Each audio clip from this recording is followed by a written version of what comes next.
Cancer एक अहिड़ो मर्ज़ जंहिंजो नालो ॿुधंदे ई मरीज़ ऐं संदसि ख़ानदान उम्मीद ख़ौफ़ ऐं परेशानी जे विच में अची वञनि था। अहिड़े वक़्त में दवाई उहा उम्मीद हूंदी आहे जेका मरीज़ खे ज़िंदगी ॾांहुं वापसि आणण जो आसरो ॾिए थी, पर जेकॾहिं उहा ई दवा जाली गैर मयारी या गैर क़ानूनी निकिरे त पोइ सवाल रुगो पैसनि जो न पर इंसानी ज़िंदगियुनि जो बणिजी वञे थो। सिंध ड्रग टेस्टिंग लेबोरेटरी हिकु इंतिहाई ॻणती जोॻो इंकशाफ़ कयो आहे त कैंसर जे इलाज में इस्तेमालु थींदड़ 9 दवाऊं ऐं ऑटो डिसेबल सिरिंजनि जा कुझु नमूना मुक़ररु कयल मयारनि ते पूरा न लथा आहिनि। सोचण जी ॻाल्हि इहा आहे त जेको मरीज़ पंहिंजी ज़िंदगी बचाइण लाइ हज़ारे लखे रुपया ख़र्च करे दवा ख़रीद करे थो, जेकॾहिं उन दवा में ई घुर्बल असराइता जुज़ा मौजूदु न हुजनि त पोइ इलाज कीअं कामयाबु थींदो। तिबी माहिरनि मूजिबि गैर मयारी दवा न रुगो इलाज खे नाकाम बणाए सघे थी पर मरीज़ जी बीमारी खे वधीक वधण जो सबबु बि बणिजी सघे थी।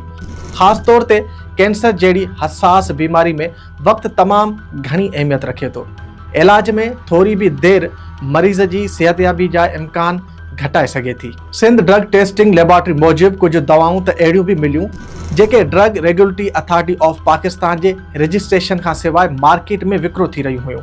इहो सवाल पैदा थिए थो त आख़िर अहिड़ियूं दवाऊं मरीज़नि ताईं कीअं पहुचनि थियूं, उन्हनि जी निगरानी केरु करे थो ऐं उन्हनि माण्हुनि ख़िलाफ़ कहिड़ी कार्रवाई थींदी जेके इंसानी सिहत सां अहिड़ी ख़तरनाक रांदि खेॾी रहिया आहिनि। रुगो दवाऊं ई न पर ऑटो डिसेबल सिरिंजनि जा 2 नमूना बि गैर मयारी करार ॾिना विया आहिनि। 5 ऐं 3 मिलीमीटर सिरिंजनि जे मयार ते सवाल उथण बि हिकु वॾो ख़दशो आहे, छो त इलाज दौरान इस्तेमालु थींदड़ हर नंढड़ी शइ बि मरीज़ जी हिफ़ाज़त सां लाॻापियल हूंदी आहे।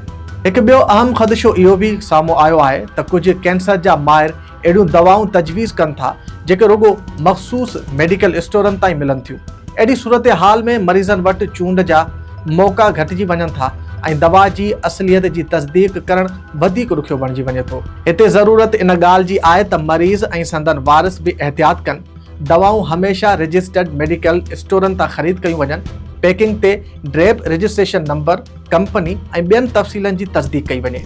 पर सभ खां वधीक ज़िम्मेवारी उन्हनि इदारनि ते आहे जेके अवाम जी सिहत जा मुहाफ़िज़ आहिनि। जाली ऐं गैर मयारी दवाऊं ठाहींदड़नि ऐं विकिरो कंदड़नि ख़िलाफ़ सख़्तु कार्रवाई ज़रूरी आहे, छो त हिते मामिलो रुगो कानून जी भञकणी जो न आहे पर इंसानी ज़िंदगियुनि जो आहे।